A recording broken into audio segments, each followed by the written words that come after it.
When you see this stitch, what first comes to your mind? What would you like to make using this mini bead stitch, or also called Elizabeth stitch? This stitch, like any stitch, looks different depending on what kind of yarn you are using. Here's a very chunky one, then a double knitting weight, and this here is bamboo.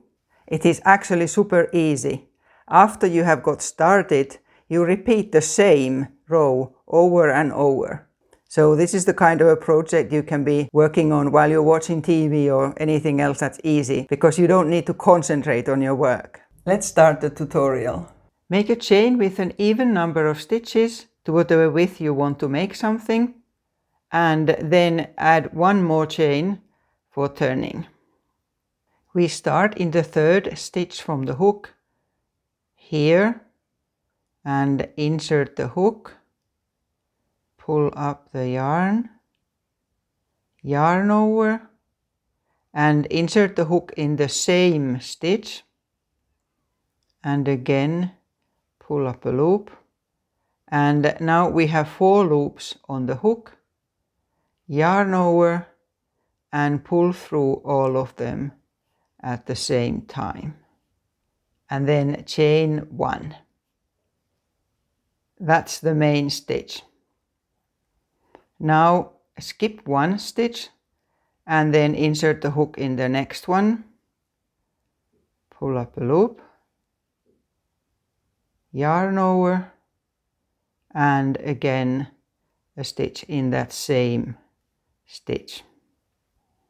Again 4 stitches on the hook, yarn over and pull through them. Chain 1.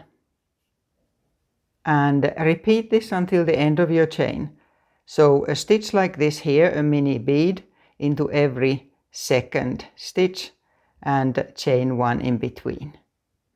Here I'm at the end of the row now, and then again you chain 1 for finishing that stitch and 1 for turning. And then turn, and when we look at this finished one, we can see that the stitches go sideways. To achieve that look, we need to go into the side of each of the stitches we have. If we stretch this here a bit, there's this space under the chain we made, but that's not where we go. Instead, we go into this here space at the side of our stitches.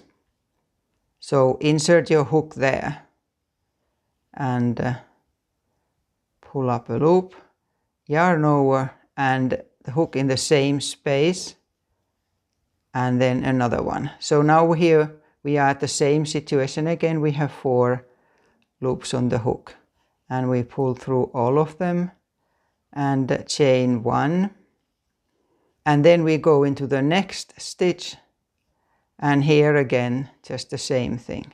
So the main thing is that you insert your hook into the right space, because we can already see that these ones are going that way and these ones this way. This is what creates this texture. I'll do one more.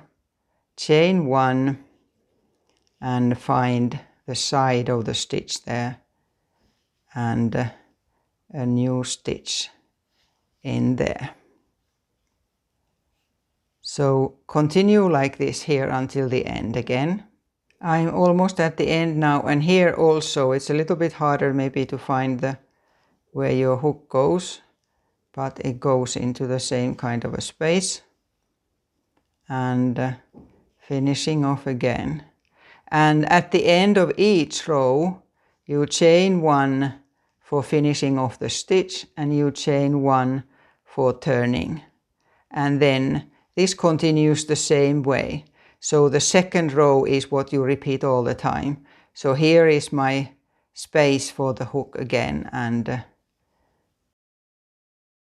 we just continue then the same all the time, just repeating that same stitch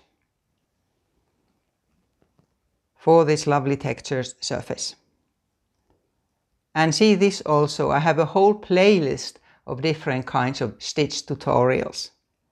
Until next time.